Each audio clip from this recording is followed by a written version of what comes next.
What is going on, guys, and welcome back to a brand new series. This is going to be all-time NHL team builds. So what I want to do is I want to start from the very front. Obviously it would be Anaheim, but I went with Arizona because they didn't have that many expensive players, or so I thought. I wanted to do a test run here, and they actually have quite a few expensive players. So this is going to be an all-time team build. I want to go from obviously Anaheim all the way to the end, and I want to go ahead and put an all-time team together. So there's not many rules to this. The only rule is they have to have at least one game of experience with any specific team. So if they put on the Arizona Coyotes sweater, only if it was for one game, they're going to be included in this build. It is going to be the exact same thing they've played there for 10 years, 20 years, 10 games. Does not matter as long as they have played at least one game. So it's going to be very fun. Let's hop into this build. So we're going to start all the way from the fourth line and work our way up, and the first card is going to be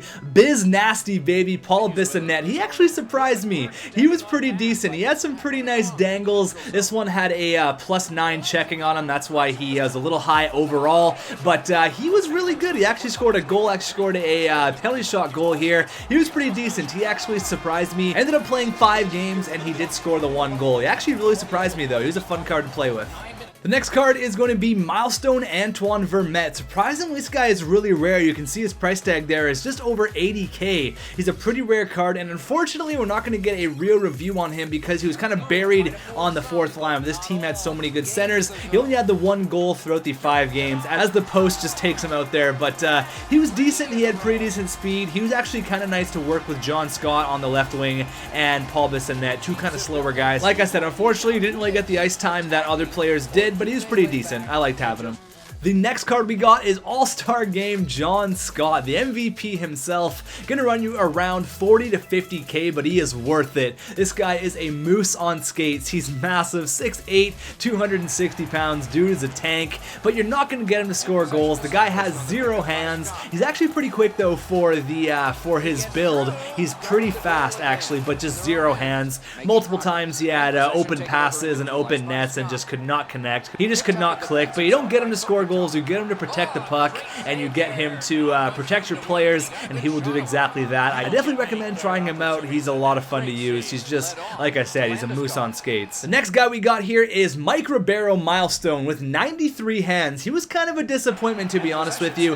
Throughout the 6 games, he had 1 goal and 1 assist. There's his 1 tap-in goal there. He was pretty decent. He's got good speed. Honestly, his hands are sick. I can see why he has the 93 hands, but I don't think his puck control is that great. He would make a move, and more times than not, the puck would just either get poke checked or it would come off of his stick. Out of 10, I'd probably give him like a 5 or a 6. I'd feel comfortable paying around 25k for that kind of card. We got our first legend of the team build is Jeremy Roenick, gonna run you 135k. He is expensive, but he is definitely worth it. He was a ball of energy out there. I wouldn't put him on your top 6. I'd definitely keep him as like your 3rd or maybe even your 4th line center, but he was really good. Throughout these 6 games, he did have 3 goals and 3 helpers, so he was very good. I really like using Jeremy Roenick, especially having a 92 overall card on your bottom 6. He was money on the draws, one of the better face-off guys I have used, and he was pesky in very JR fashion. He was my most penalized player. I really liked Jeremy Roenick though. He was awesome to use. Now we got one of our couple Movembers on the squad, Redeem Vermette. I'm gonna run you around 30,000 coins. He's not going to get another upgrade for the entire year, so 87 is his final rating. He does have the 90 shot, and it definitely shows. He does have a cannon. You can see here he comes through, and it just looks pretty easy coming down on the left side with the right shot. Comes in and snips it there. He had 3 goals in the 6 games that we did play. He's got a rocket of a shot. If you need some secondary scoring, try pick up Movember Vermette. He's really decent. Moving on to the second line, we got our only Hockey Fights Cancer card. Kind of a rare card. You don't see too many Hockey Fights Cancer cards out there, and it is the Speedster. Mikkel Boedker just got traded at the trade deadline this year from Arizona to Colorado, but the reason you're going to buy this guy is for his speed. Once he gets the puck, he is gone. Don't even try to catch this guy. He's really fast. Everyone kind of knows that at this point. What a beautiful goal there, by the way. He was really good. I would honestly play him in your top 6 simply because he is so fast, and he will will create opportunities. He's grindy too. He'll grind, he'll throw a hit, go in front of the net, get grimy goals like that. He was one of my favorite players to use on this entire team build. Mikkel Boedker was so good. And during the 6 games, he only had 2 goals, but he really stood out. That's why I put him in my top 6. He's really good. We've had some past Arizona Coyotes. Now let's talk about the present and the future with Max Domi. This guy's going to be a stud in the NHL for years to come, but he is okay. I wasn't really blown away by Domi. I like his card. I don't hate him.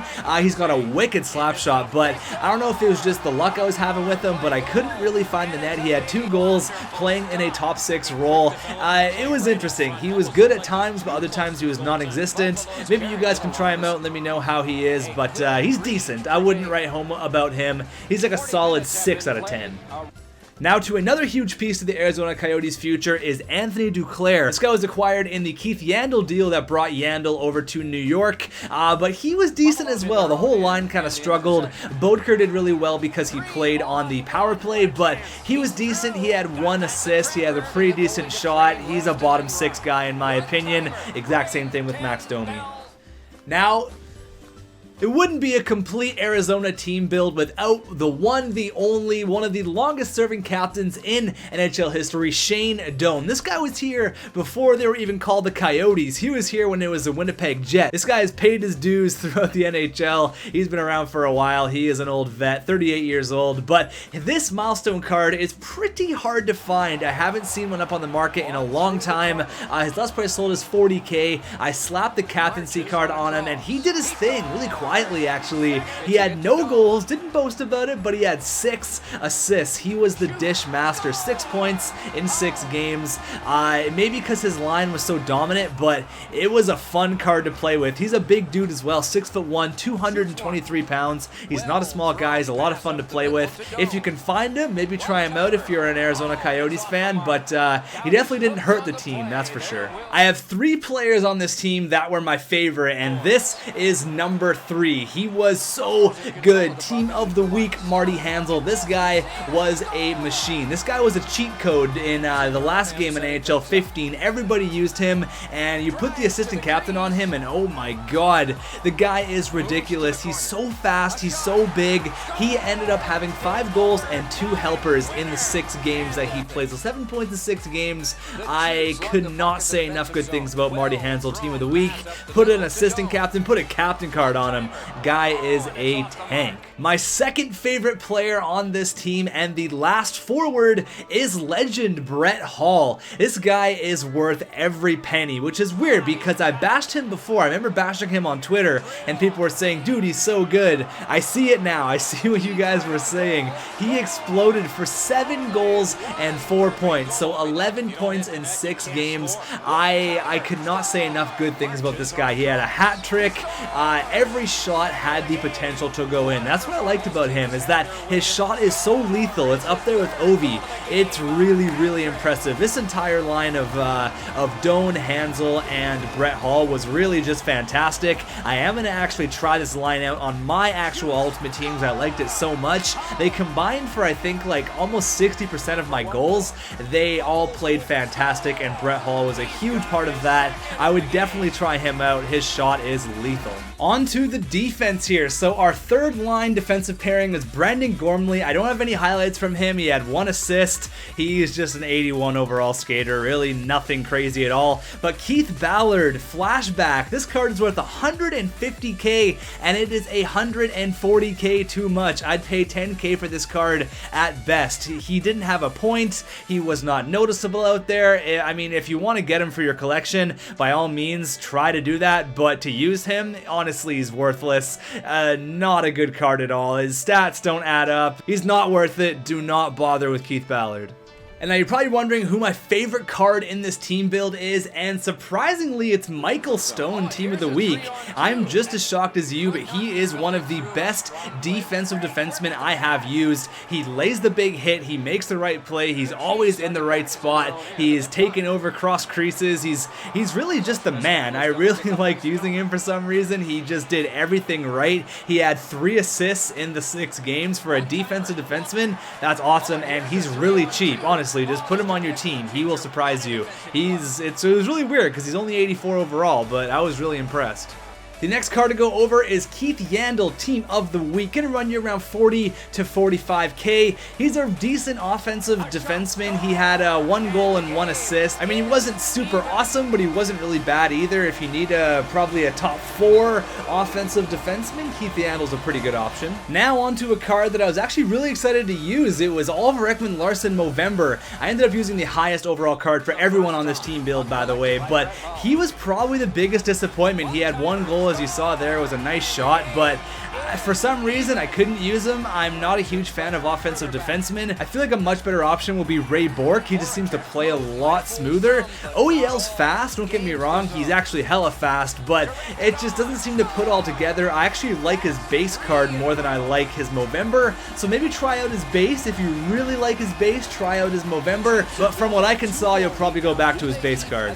Another reason why OEL probably didn't produce as much as I thought he would is because he was paired with Mahalik, but Mahalik actually outshined OEL. Mahalik ended up having 4 assists, so maybe that was a fluke, I don't know, but that could definitely be another reason why. On to the goaltenders now. We got Ilya Bryzgalov, Mr. Universe himself. That's a hockey, you know, it's only a game. And Briz is a weird dude, we all know that, but in Hut, he is a beast. Have a look at these saves. He was playing really, really well. He's expensive though. He's around 210k, but he was the man. He really, really impressed me. And usually I don't think goalies matter that much in Hut, but I felt like the games I had Bryzgalov as opposed to Mike Smith, I felt much more comfortable. Mike Smith was decent, don't get me wrong. Mike Smith made a few decent saves like this one. He was really good on breakaways, actually. He stopped like 3 or 4 breakaways. He's really active with his stick, but this is why I don't like Mike Smith. He loves to handle the puck in real life and in the game. Like, what is he doing? I did not switch to manual goalie. That happened more than once. If you're gonna go with a goalie, if you're gonna go all out on a goalie, you don't need to spend upwards of 150k on a goalie, even 100k. You could spend 5k. Don't waste your coins on the goalies, but if you have some money to spend and you're a Hut millionaire, go after Bryzgalov, try him out. He was really good for me. So all in all, this team was a lot of fun to play with. I ended up going 3-2-1. I lost 1 game of footage, unfortunately. The file was corrupt. That was a win, so I went 3-2-1. I actually really enjoyed playing with this team, though. My record doesn't show it, but I had a lot of fun, and some games were close, some games were not, but it was definitely a lot of fun. I calculated all of this just based on last price solds. To make this team, it would cost 1,139,000 coins, so just over 1.1 million to recreate this team. Obviously, prices are going to fluctuate a little bit. Let me know what you think about this. This is just a tester episode to see what you guys think. Do you want it to be longer? Do you want it to be shorter? Do you want me to showcase every player? Not every player? Do you want me to focus on certain things and not focus on other things? Let me know in the comments and we can hopefully continue this, or if you guys don't like it, we can totally stop it here. But I had a lot of fun with this. What I'm going to do is I'm going to live stream me trading off the last team. So tomorrow I'm going to be live streaming, or I guess today whenever you watch this, I am going to be live streaming me trading all of these Arizona players, and we're going to go on to Anaheim players. So we're going to work each team and try to make as much profit as we can on each player. I do a trade day, so if you want to follow me on Twitch, you definitely can. I'm live there. Come hang out, watch a live stream. I'll put a video up and I'll obviously tweet it out, but twitch.tv/xtechnhl, that's how I'm going to do these from now on. But again, this is just a tester episode just to see how you guys feel about it. I enjoyed it. The leading scorer, I guess I should tell you, was obviously Brett Hall. He had 11 points throughout these 6 games. Doan was number 2. Doan had 6. Roenick had 5. Vermette had 3 goals. And Handle had 7 points. So a very, very cool team. I loved it. It was a lot of fun. I can't wait to go on to another team. There's going to be much more expensive players on teams like Pittsburgh and teams like even Anaheim. So it's going to be a lot of fun. Hopefully you guys enjoyed this, and I will see you in the next one.